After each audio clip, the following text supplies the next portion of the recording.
Along the Silk Road, we found the Chinese are proud of their culture and achievements. From the Buddhist art preserved for 15 centuries in the famous caves at Dunhuang, to today's rapid economic growth.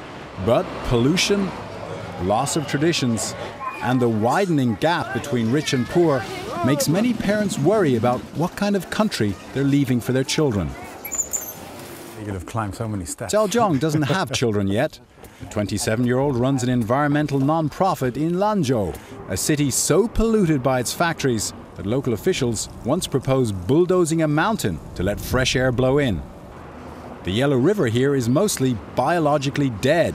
He wants to clean it up. Maybe if I have children, I hope they can swim in the Yellow River again. He's not too optimistic. Neither his parents nor his girlfriend understand his work, and China as a whole seems addicted to US-style consumption. In my opinion, China couldn't afford so many cars.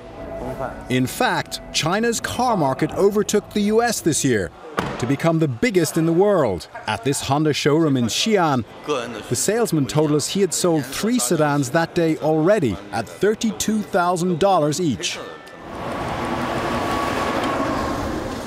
Liu Wen'ai can't conceive of that kind of money. She and her husband farm 1/3 of an acre in western Gansu province. She sells wild mushrooms beside the expressway to make a little extra cash.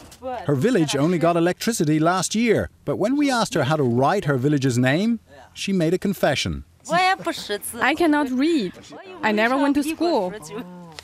Nor can she count out change when she sells mushrooms. She knows if her teenage children leave school to help on the farm, their lives will be no better than hers.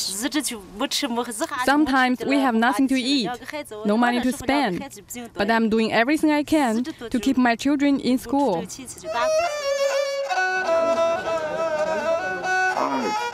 As we traveled 2,200 miles along the Silk Road, we found a great ambivalence.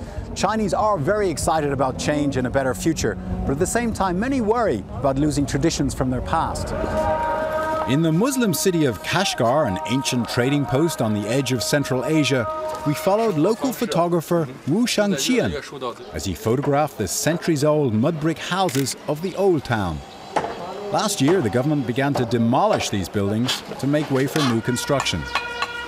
Wu understands why. They're cramped, unhygienic, and pose a fire hazard, but he's torn.